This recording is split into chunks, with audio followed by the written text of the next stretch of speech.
Ամերիկահայ հեռուստաաստղ Քիմ Քարդաշյանն ապրիլ 24-յան ուղերձ է հղել, նշելով, որ հայ լինելը մեծապես ազդել է իր աշխարհընկալման վրա։ Մեջբերում այսօր ես հարգանքի տուրք եմ մատուցում 1.5 միլիոն հայերի հիշատակին, որոնք սպանվեցին հայոց ցեղասպանության ժամանակ։ Հայ լինելը իմ էության եւ դաստիարակության մասն է կազմում։ Ընտանիքիս հետ Հայաստան այցելելը կյանքիս ամենաազդեցիկ փորձառություններից մեկն էր եւ այն խորացրեց իմ կապն արմատներիս հետ այնպես, ինչպես ես ամեն օր կրում եմ ինձ հետ։ Այսօր ես աղոթում եմ հայ համայնքի եւ աշխարհի բոլոր տառապողների համար, որպեսզի նրանց կյանքը պաշտպանված լինի, նրանց ձայնը լսելի լինի եւ նրանց ցավը չանտեսվի։ Մեջբերման ավարտը։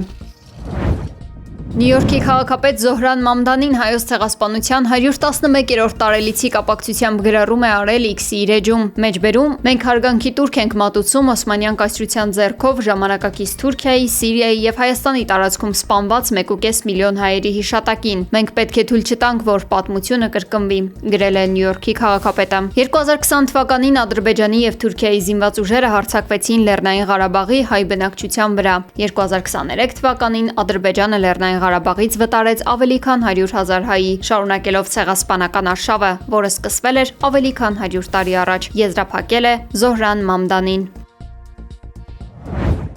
Il y a 111 années,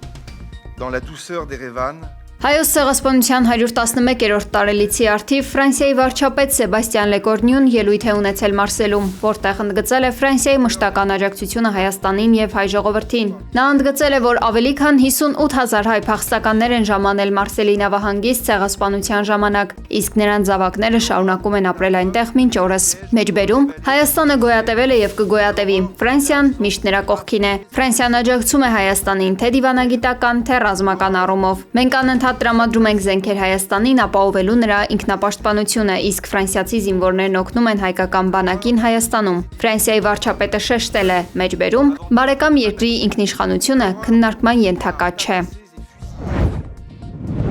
Արցախի խորհրդանիշ «Մենք ենք մեր սարերը» հուշարձանը, որը ավելի շատ հայտնի է որպես Տատիկ Պապիկ, հայտնվել է ոչնչացման եզրին, ահազանգել է Արցախի մշակութային ժառանգության օմբուդսմեն Հովիկ Ավանեսովը։ Համացանցում բազմաթիվ ադրբեջանցի օգտատերեր սպառնում են, թե իբր սա ապրիլի 23-ին Թուրքիայի դրոշն այրելու պատասխանն է, իսկ նախօրեին Ադրբեջանի արտգործնախարարությունն էր հայտարարություն տարածել, պահանջելով Հայաստանի իշխանություններից պատասխանատվության ենթարկել Թուրքիայի դրոշն այրած անձանց։ Սա Ադրբեջանից հնչող բացահայտ սպառնալիք է։ Ի դեպ, սա առաջին դեպքը չէ, երբ Ադրբեջանը մեր մշակութային արժեքներն օգտագործում է որպես զենք։ Հենց նույն Տատիկ Պապիկի արձանը 2023 թվականին Արցախի հայաթափումից հետո ենթարկվել է վանդալիզմի։ Օրերս էլ Ադրբեջանը ոչնչացրել է Ստեփանակերտի Սուրբ Հակոբ եւ Սուրբ Աստվածամոր Հովանու եկեղեցիները։ Այս հանգամանքը հիմնավոր մտահոգություն է առաջացնում, որ «Մենք ենք մեր սարերը» հուշարձանը կանգնած է նույն ճակատագրի առջև։ Պակիստանյան լրատվամիջոցները հայտնել են, որ այս պահին հանդիպել են Իրանի արտգործնախարար Աբբաս Արաղչին եւ Պակիստանի բանակի գլխավոր գեներալ Ասիմ Մունիրին։ Ժամեր առաջ է Իրանի արտգործնախարարը ժամանել Պակիստանի մայրաքաղաք ԱՄՆ-ի հետ ուղիղ բանակցությունների նպատակով։ Այս անգամ սակայն ամերիկյան կողմում կբացակայի ԱՄՆ փոխնախագահ Ջեյ Դի Վենսը։ Ինչպես փոխանցել են միջազգային լրատվամիջոցները, Վենսը հայտնել է, որ բանակցությունների չմասնակցելու հիմնական պատճառը Իրանի խորհրդարանի խոսնակ Մոհամմադ Բաղեր Ղալիբաֆի բացակայությունն է։ Հնարավոր է Վենսը եւս որոշի միանալ իր թիմին բանակցություններում առաջընթացի դեպքում։ Ամերիկյան կողմը ներկայացնում են Սթիվ Ուիթքոֆն ու Ջարեդ Քուշները։ ԱՄՆ-ի եւ Իրանի միջև ուղիղ բանակցություններ տեղի կունենան Իսլամաբադում ապրիլի 27-ին։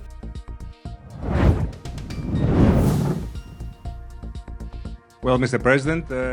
Էմանուել Մակրոնը կոչ է արել Եվրոպային վերջապես արթնանալ։ Ըստ նրա, մայրցամաքը հայտնվել է մի եզակի ու վտանգավոր իրավիճակում, երբ ԱՄՆ-ի, Ռուսաստանի եւ Չինաստանի նախագահները միաժամանակ դեմ են եվրոպական շահերին։ Մակրոնը զգուշացրել է, որ ԱՄՆ-ն այլևս հուսալի դաշնակից չէ, եւ Եվրոպան պետք է խուսափի Վաշինգտոնի այսպես կոչված վասալը դառնալուց։ an actual European player.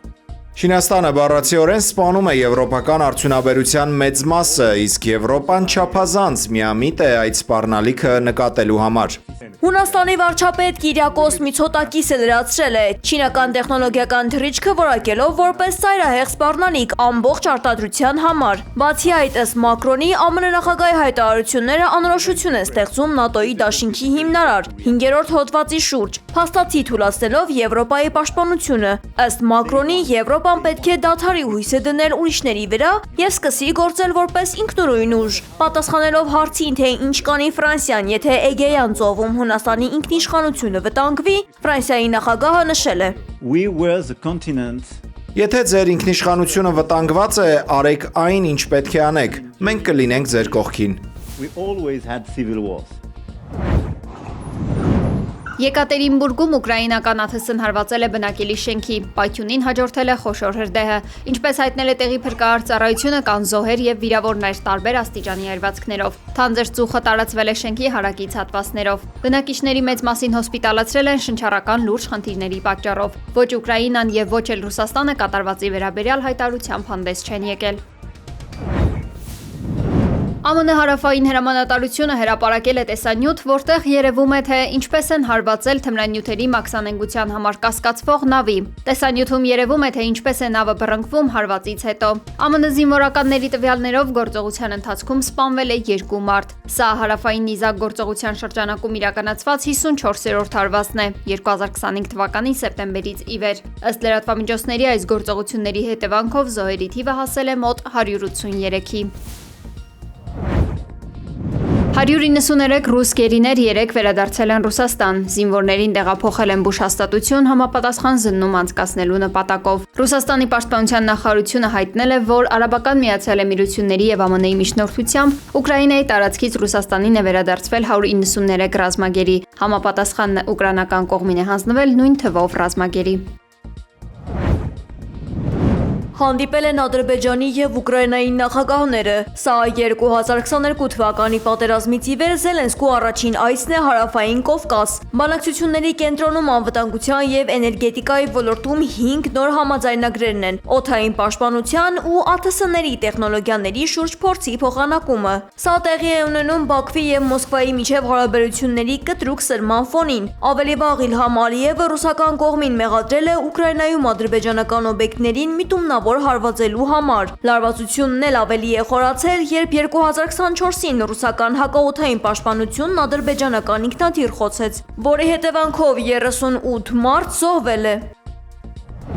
Particularly with our allies in the West and in Europe. ԱՄՆ պետքարտուղար Մարկո Ռուբիոն Միացյալ Նահանգների հաջորդ նախագահի լուրջ եւ հավանական թեկնածու է համարվում։ Ինչպես հայտնել է Պոլիտիկո պարբերականը, նախագահ Թրամփի վստահելի անձինք հենց Ռուբիոին են դիտարկում որպես հաջորդ նախագահ։ Այս ամենը պայմանավորված է Վենեսուելայի նախագահ Նիկոլաս Մադուրոին պաշտոնանկ անելու նրա աշխատանքով եւ Թրամփի նկատմամբ անսասան հավատարմությամբ, գրել է պարբերականը։ Դեռ ամիսներ առաջ Դոնալդ Թրամփը իր ելույթներում հաճախակի էր շեշտում. մեջբերում Մարկոն լավ տղա է, նա շատ հավատարիմ է եւ այլն, մեջբերման ավարտը։ Ավելին, Թրամփը իր հավատարիմ քարտուղարին ճանաչել էր լավագույն պետքարտուղար ԱՄՆ-ի ողջ պատմության ընթացքում։